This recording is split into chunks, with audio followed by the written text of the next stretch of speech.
Bien, entonces fíjate cómo me creé otro script que le puse 19-expresiones integer. Y vamos a ver lo siguiente. Una expresión integer puede ser escrita usando los siguientes operadores aritméticos. Punto y coma. Vamos a ponerle el más, suma, resta, multiplicación,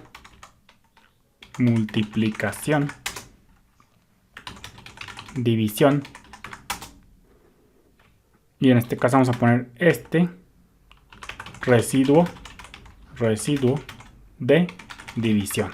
Entonces vamos a ver esto. Por ejemplo, suponte que nosotros tenemos las siguientes declaraciones. Vamos a ponerle en este caso function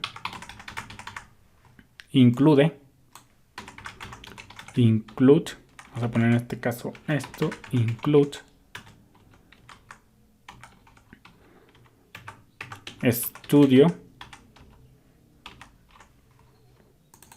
Entonces ya te vamos a poner en este caso int a, b y c. Todo muy bien.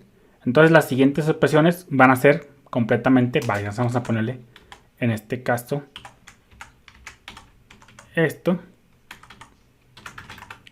expresiones integer válidas. Y en este caso vamos a ponerle a más 54, a más b menos c, por ejemplo, por 5. Por ejemplo, b entre 20. Y esto indica operador residuo. Es más, vamos a ponerle b entre 10. Y luego acá vamos a ponerle c más, por ejemplo, a por 2 más b por 3. Entonces vamos a ponerlo esto mejor por acá, porque ahorita no tenemos valores inicializados. Ya después los comentamos. Entonces, los operadores, el operador más, menos y multiplicación dan los resultados esperados. Es lo que ya todo el mundo conocemos. Suma, resta, multiplicación y hasta la división también es muy común. Sin embargo, la división es como la que ya conocemos, pero hasta cierto punto. La división, esta que tenemos por acá, el operador de diagonal, realiza división entera. Es decir, que si queda algún resto, se desecha. Es decir, decimos que la división entera trunca. Por ejemplo, fíjate, vamos a hacer en este caso vamos a poner en este caso, vamos a abrir nuestra calculadora. Es más, vamos a hacer aquí mismo en C. Vamos a ponerle int 1 vamos a ponerle valor 1. Vamos a ponerle 1.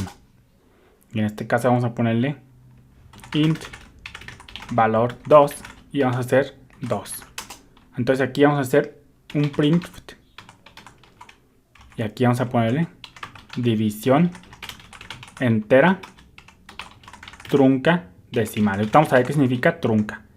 Y aquí le ponemos en este caso porcentaje t. Y en este caso vamos a ponerle 1 entre 2. Y acá vamos a ponerle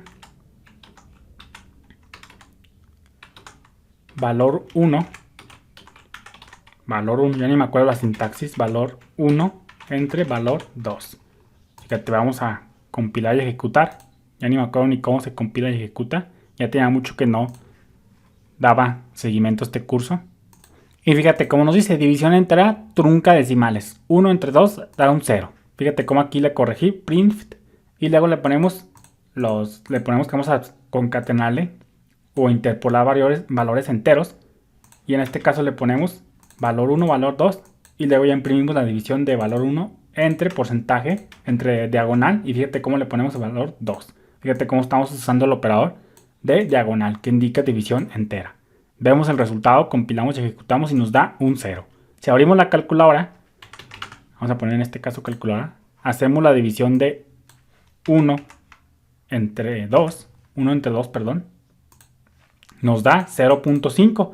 En este caso, esto es lo que está pasando, trunca decimal, es decir, la palabra truncar es decir que ni siquiera redondea, simplemente elimina el punto 5, simplemente nos pone un 0. Por ejemplo, acá si le cambiamos 5 entre 4, punto y coma, compilamos, fíjate, 5 entre 4 da 1. Vamos a ver cuánto nos da 5 entre 4. 1.25. Entonces fíjate cómo me trunca la parte decimal. Entonces vamos a ponerle por acá. División entera. Es decir, trunca la parte decimal. Y aquí en trunca quiere decir que ni siquiera redondea. Entonces dice división entera, es decir, trunca. Ni siquiera redondea, como lo estamos viendo por acá. Vemos como 5 entre 4 da 1.25, pero acá C, o la división entera, ni siquiera contempla, ni siquiera redondea. Por ejemplo, fíjate, la división 7 entre 2 da 3.5. Aquí la lógica es que redondeará a 4, normalmente. En cualquier lenguaje de programación, vamos a ponerle 7 entre 2, punto y coma. Compilamos y ejecutamos. Y fíjate cómo 3. Ni siquiera me redondeó. Trunca totalmente la parte decimal. Entonces hay que muy entender esto, que la división es como la que ya conocemos, pero en programación normalmente va a truncar la parte decimal. A esto también se le conoce como truncates hacia 0, es decir, trunca hacia 0. Hacia 0. Entonces, cuando tú veas que una división entera trunca la parte decimal, pues también lo vas a ver como que se dice trunca hacia 0. Pero lo mismo, básicamente lo que hace es que te va a quitar la parte decimal. Ni siquiera redondea, ni siquiera se preocupa por redondear. Simplemente toma la parte entera. Entonces hay que tener mucho cuidado con la división entera. Pero no te preocupes, ya después, más adelante, vamos a ver cómo obtener el valor preciso para la división de un entero por otro. Ya después vamos a ir viendo eso. Y el operador de residuo división, te da el residuo cuando un entero es dividido por otro. Entonces vamos a ponerle por acá. Vamos a poner en este caso residuo cuando un integer es dividido por otro. Entonces vamos a poner un ejemplillo. Y en este caso vamos a ponerle el porcentaje. Y en este caso vamos a ponerle 19. Y vamos a ponerle un 5. Ejecutamos, compilamos y ejecutamos. Y fíjate cómo aquí en este caso me está dando 5, pero porque acá me equivoqué. Acá es porcentaje también. Se me olvidó nomás cambiarle en el mensaje. Compilamos y ejecutamos. Y fíjate cómo acá, déjame ver. Acá ponemos esto. Compilamos y ejecutamos. Y fíjate cómo aquí el residuo de 19 entre 5 me da 4. Entonces, ese es el residuo 19 porcentaje valor 1, porcentaje valor 2, nos evalúa a 4. Entonces, del operador de porcentaje no hay mucho que decir. Se refiere al residuo de división cuando un integer es dividido por otro. Este operador de residuo se utiliza mucho, por ejemplo, para saber si un número es impar, o par. Ya después vamos a ver muchos ejercicios donde es el típico ejemplo que enseñan en programación, el típico ejercicio. Determinar si un número es entero o no. Saludos.